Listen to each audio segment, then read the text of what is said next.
everybody. Brian again, taking a look at a awesome knife from Kizer today.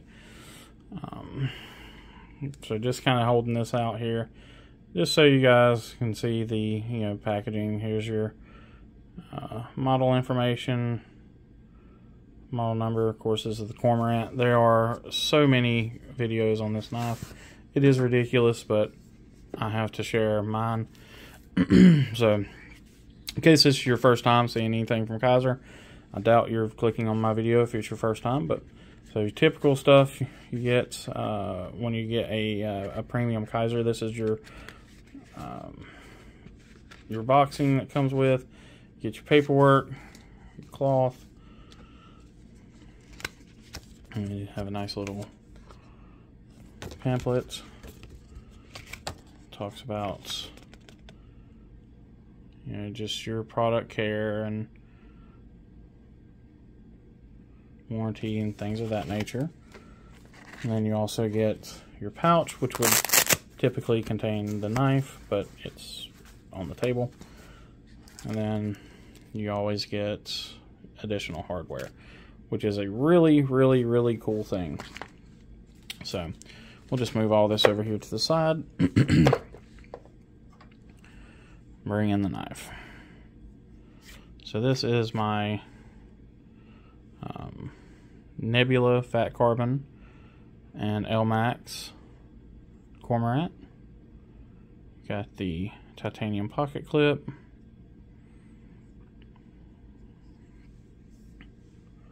Get in here for some close-ups here. I absolutely love how this fat carbon catches the light in different ways.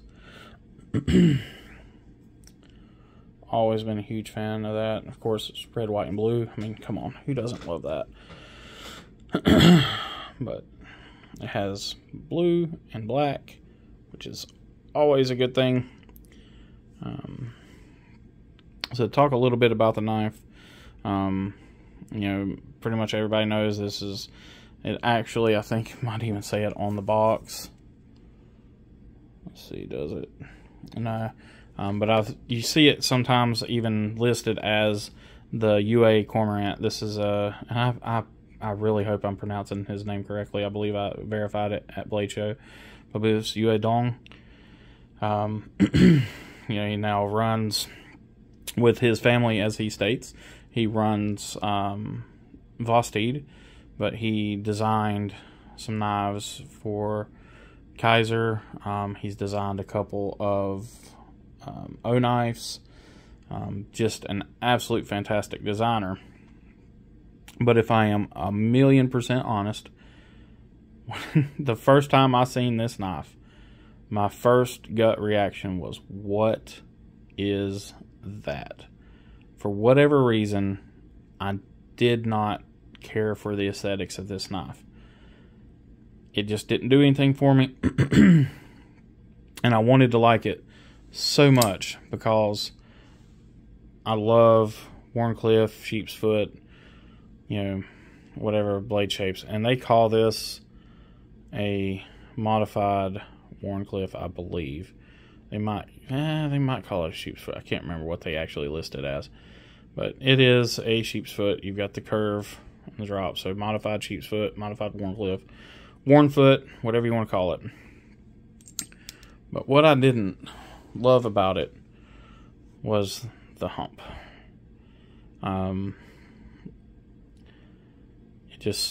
I couldn't understand it. I didn't get it until I got one of these things in my hand.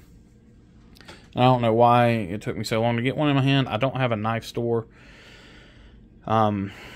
really near me. I mean, I can be at Smoky Mountain Knife Works in about three hours or so, and we make that trek every once in a while. But I hadn't got one of these in hand.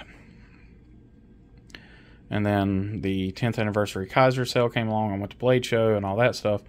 When I was at Blade Show, I picked one up and almost bought it then. And I didn't. I was kicking myself because it was such a good deal, and it had all the stuff I love. L-Max blade steel, which if you don't know anything about L-Max, it is a phenomenal, phenomenal super steel.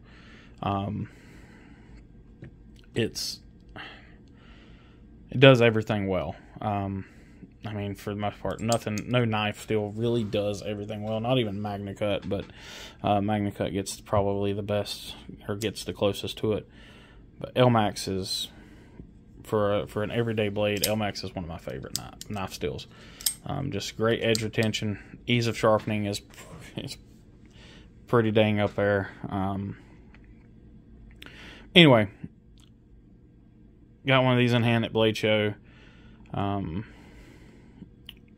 Almost picked up the titanium one because I had won a knife at the Kizer meet and walked up, and the titanium version of this was one of the first ones I picked up, and I put it back down stupidly, and picked up a sheepdog, which I love my sheepdog, but you know, the titanium version of this would have been better.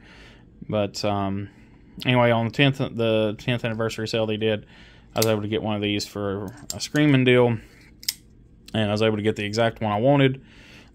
So I'm really happy about that. But the design of this blade, it just screams fidget. It is a fidget beast. I literally cannot think of another knife that I own. At least I'm sure there's knives out there, but I mean, I've got a decent collection, but nothing that's, you know, astonishing outside of, you know, some other Vosti knives, you know, the Valkyrie. I mean, even the Thunderbird is very fidgety. I mean, heck, he knows how to make a fidgety knife. Let's just put it that way. So, what makes this, in my opinion, so good is, for me, when this is in my hand, the thumb hole or finger hole deployment for the reverse flick, it is no adjustment needed. Just simply, it's there. And the button is tuned perfectly. The detent ramp is great on the button. It just doesn't take any care. This was one of the first times I was able to actually reverse flick. I mean, I started being able to do some with them, but this is one that I pick up anytime I want to fidget with a knife. This is it. You know, and the flipper, which, if anybody, you know, knows Vostides, say hello to the corgi. I mean, that is, you know, that's it right there. That's how he loves doing his flippers.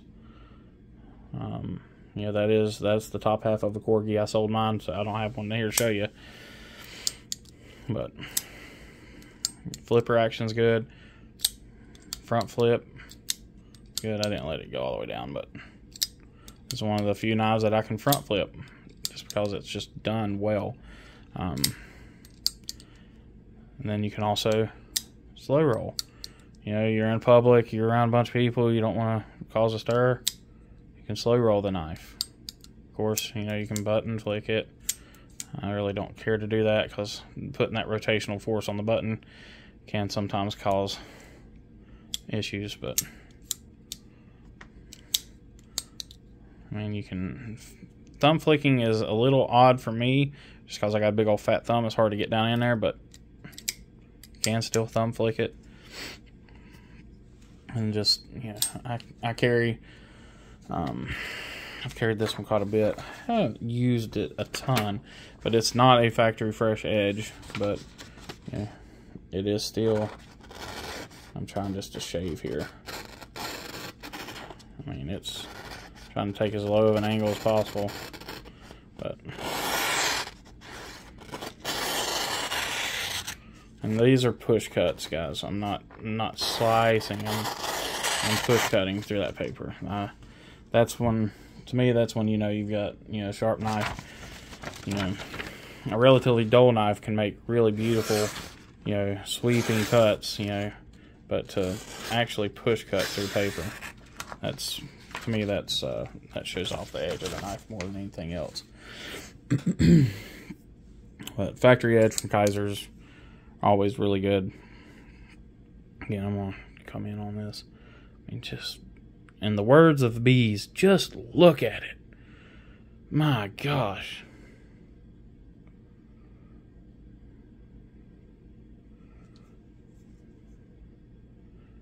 Absolutely gorgeous. I do like how they did the clip here. So I have the Towser K variant like this, the Fat Carbon L-Max.